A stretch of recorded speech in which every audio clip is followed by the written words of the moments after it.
Hello and welcome to the video. Actually, this is a podcast. My name's Will from Mr. H Cars. Yeah, and I'm Charlie Harvey. So we have recently just started a podcast. If you haven't watched the latest one, you can click up here or here to watch the latest one. The last one that I did, I stuck it on my main YouTube channel, Mr. H Cars. If you're not a subscriber, please do. But I think I'm going to start a brand new channel, so this should be on a brand new channel now. Nice one there. Just a little reflection on the last podcast. I think we've got around about 16 listens on Spotify, on Apple Podcasts already, which is pretty impressive. I don't know how podcasts work on Spotify, on Apple Podcasts, because it's not like YouTube where you can kind of scroll, get like recommended, and then listen to a podcast. It's almost like you need to be told that we're on Spotify and Apple Podcasts, and you can go and listen on there. So if you are listening and not watching, Charlie and I are sat on a sofa, kind of like the last podcast, so nothing's changed there. But we're also on YouTube too. YouTube kind of, the video died a little bit. It did 230 views so far, the last time I checked. And the reason why I've started a whole new channel for this podcasting is because I think my videos do so well on the channel normally that YouTube sees, people just haven't clicked on it because they've seen it's a 25-minute long video, or they know it's a podcast and they don't want to click and watch it because they know there's nothing to watch. YouTube sees that, and so it goes, oh, this video's crap, I'm not going to push it forwards to my audience. And so I think it's better to just have a podcasting video, or the videos on a separate channel, bespoke, ready for this. So it's kind of like, and it regrows that fresh. So I said this to you last time, that the reason why I want to put videos on my channel to start off there was because I wanted to learn to walk first before running. And we're kind of ironing out the kinks in that sense. So, but the people who kind of gave me feedback on the first podcast, thank you very much. It's been fantastic feedback. It's good to see, I enjoyed doing it, and it seems like people enjoyed it. So we're going to keep doing them. So start off, first things first. I might make this a trend. You don't know this, but right. Look at this. Going to start with a monster. Should probably get a sponsorship or something going. Someone will sponsor you at some point, I'm sure. There we go. Bit of ASMR or whatever it's called. I call this Ruby Star Red. Okay. So if you want to do that. once you learn all the colours of the Porsche colours, I find myself, I start to name stuff by the colours. I know what you mean. So this, it looks like this. And that is pretty close. It is pretty close. I mean, it's called Ultra Rosa or Rosé, but it looks like Ruby Star Red. So there you go. For the listeners, this monster looks like Ruby Star Red, which is quite a pink colour. But yeah. There we go. So we're going to talk about this week. Well, you can see by the title. Hybridisation of cars, of sports cars. Is it a good thing? Yeah. I put an Instagram story up yesterday on my Instagram, kind of asking my Instagram viewers if they had any suggestions of questions or topics they wanted us to cover. This one was probably the most favoured, or the most common question. It was a theme, wasn't it, through a couple, A lot of it was about EVs on Caymans, the next GT4 being an EV, the next 992.2, hybridisation, etc. And a C63 downsize plus hybrid to get the same sort of output. Yes, and I think Raz put a pretty big video out about how the new C63 shouldn't be called a C63. Yeah. Because it's just not what a C63 used to be anymore. Yeah. 63 used to hark back to the 6.3, didn't it? That was like the vibe. But since like 2007, it hasn't had a 6.3 in it. So it's a naming culture, but I get it. It's no longer... They'd have not had any backlash to a hybrid one if they'd have called it as, I don't know. Yeah, a brand new name. Something else, Even if they did a V8 hybrid... First. Probably would have been true. Fine. True. Because the V8 is why people have always bought... C63. A C63, You're not buying a C63 because you want to do amazing lap times around a track. Because that's why people went to M cars. Because they know it's a better driver's car. Going to be some AMG owners going to be upset now. But you bought the AMG because you wanted to do donuts, drifting. It's a bit more of a yacht stupid shouty thing. car. Amazing, and also more comfortable. Like it's more like a muscle car than a sports car, isn't it?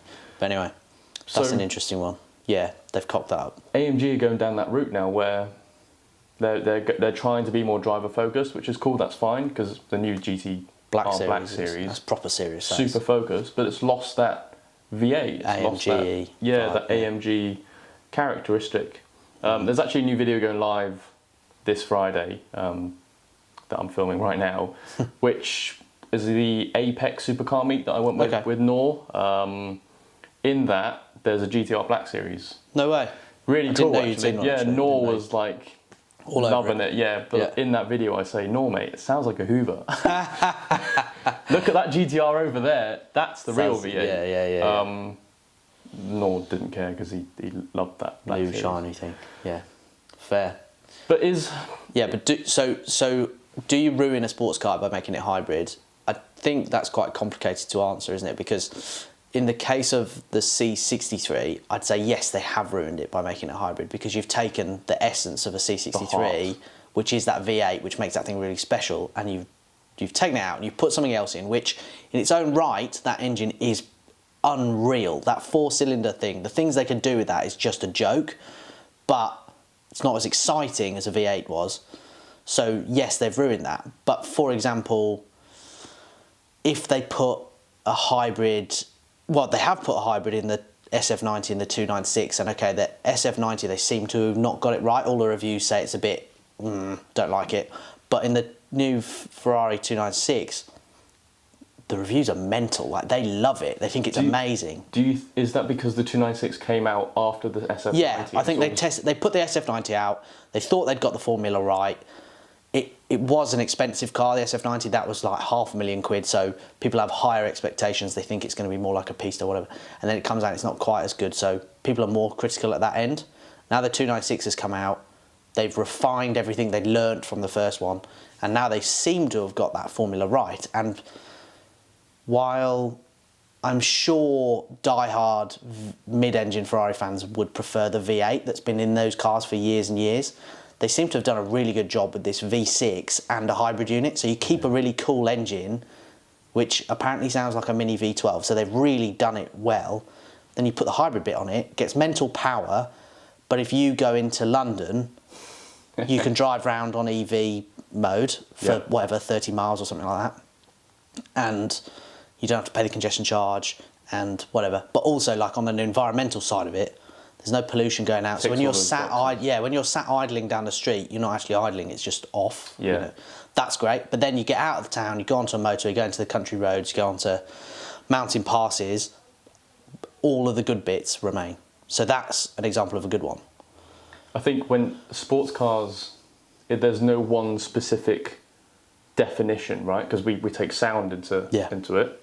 So that kind of ticks off the AMG aspect. That ticks the 296 aspect because it sounds like a mini V12. Yeah. The performance, which it obviously they're both very powerful, yeah. But weight, because it adds a lot of weight to a car. It does, doesn't it? And that's where you can go too far with the hybrid, I think. So if you put a small battery system in, you know, a 30 miler, I don't know how many kilowatts that'll be in EV things, but a small one, it weighs something, but it doesn't weigh tons. You know, in the Ferrari case, they've lost 2 cylinders, they've lost some engine capacity, so there's some metal that's come out of the actual engine block that will not make up for it, but will reduce the deficit, and that works. If you go for a hybrid that you want to be able to do 150 miles on a thing, then you need a lot of batteries, that weighs a ton, then yeah, probably you do. While you get to keep, you know, let's say Mercedes had done that and you kept the V8, you get to keep that sound, you get to keep that power and all that thing, but then yeah, you just make that car 3 tons or something, and then it doesn't matter what the engine is, it's still going to be rubbish on a road. Like, it's going to be fine on a motorway, it's going to be good around town, but the second you push it on, you're going to notice the battery weight. Although battery weight is low down, isn't it? Because, you know, if you think about if you think like the Teslas and the Taycans and all that, the whole floor of that car is battery, so the centre of gravity is a lot lower. So although a Taycan weighs whatever it weighs and it's full but electric, people don't complain too much about the handling. They do say it's quite good. Whether it's good for an electric car or is good is a different story. I think that goes back to the issue with the C63 again, because it's like an M5 in weight. It's like almost, I think it's 2 ton, I have to look it up. Okay. No longer has the V8 anymore. In fact, it's got a 4-pot, and I know it's got stupid performance, but you've lost kind of the 3 factors: sound, handling and weight, and it's just got performance. It's just got mental power, yeah. Yeah. That is interesting because, some buyers will still go for that, for sure. But would you swap your V8 C63 for one? Maybe not. Yeah. But then again, maybe in a few years' time we'll be going, well, it was a good decision, they made the right thing, the car's way better, blah, blah, blah, because whenever they make a change, people, I don't know. Maybe it'll be better than people think it is, but I'm not going to buy now a C63 over an M3 because I want, even if they hybridise the M3, it weighs the same as the C63. I'm not going to now go and buy that Mercedes because there's other things about Mercedes that the infotainment's not quite as good as BMW. The servicing's more expensive. The tyres are mental. The cars cost more than a BMW do. There's loads of other bits that add up, which when it had a V8, you go, all of those things don't matter because I got this great V8 that I can't get from BMW or Audi or whatever. Now you're literally level pegging in terms of the engine is not involved. So I want to have, because we daily things, right? You want to have better infotainment, better whatever. Those things then become more prevalent because you haven't got an engine that overrides everything for that C63. They're almost also competing with each other because they're also all going down the 4-wheel drive route. And the reason they're doing that is because they're so heavy, you need the extra 2 front wheels to pull the car going. And there's the heavy thing, but also when you slap there's some interesting stuff about hybrids is that when you slap a hybrid system on, the hybrids really don't like slipping. So my wife's got a Countryman Mini, right? Not sporty in the slightest, but it's a hybrid. When it's in petrol, it's front wheel drive. When it's in electric, it's rear wheel drive. And then in hybrid, it does both. If you're on a bend and it goes over some ice or whatever, and you're just, touching the accelerator, the second it detects it's going to slip, it cuts the electric power and fires up the petrol motor. So it can't. I don't know if there's some traction control thing that electric only powered things can't do. I assume with a I don't know how the differentials work, but potentially an electric car is just like it's on and they both spin at the same time. If one wheel starts spinning differently, the diff would, the generator thing or whatever, the motor would break. Whereas in a car with a diff, like any car, open diff or limited slip, then it can manage that and it can do it. Maybe that will come on in the future, but that affects how the thing would drive as well. Because how would that 4-wheel drive system, how would a rear-wheel drive system work if you put all of the petrol power and all of the electric through the rear wheels? It's probably going to break traction, given that it's 800. Isn't it like 700 horsepower or something? The C63. Yeah, something really high. That's too much power for the rear wheels in most cars. Surely that's just going to break traction all the time. And then how does that? Yeah, and how does that mess up the actual? The parts. Power, How do they even mechanically cope with that? That's an interesting vibe. Yeah. So it's, I guess, in answer to the question of this video and this podcast, can hybridisation ruin sports cars? Clearly not, if done correctly. Yeah, and I think while we are driving down the road to go to electric only, like that is the direction that everybody's being pushed. That's cool, but a sports car that is electric only doesn't appeal to me. Why would you buy? We're not in the market for it, but why would you buy a £300,000 electric car above a £100,000 electric car above a 50 grand? If they're all sports cars, they'll all behave the same. All the reviewers, Matt Watson from CarWow has basically said he's yet to drive an electric car with the same power as each other that feel differently, because you can't because it's electric rather than an engine. So if you're going down the electric route, they need to differentiate themselves. Well, if they can somehow hang on to hybrid, whether that's because the rules change or because the hybrids can go so much further, that you can have an actual halfway house. I don't know whether the regulation change. Then a hybrid car is the saviour of combustion engine. Sports cars, anyway. Yeah. You know, there's no point making city cars hybrid, right? Just make them electric because it doesn't matter. As long as they can cover the distance and the charging infrastructure, take that stuff out of it. In a city, electric's fine. Like, it's okay. It boils down to the needs and it's I've done quite well here. It's the 3 points. It's how it handles, the sound, and the performance. Yeah. And if you can get those 3 things right, hybrid can be a good thing, and it ticks all the environmentalist current boxes. But if they get 2 of those things wrong, then it's going to really suffer.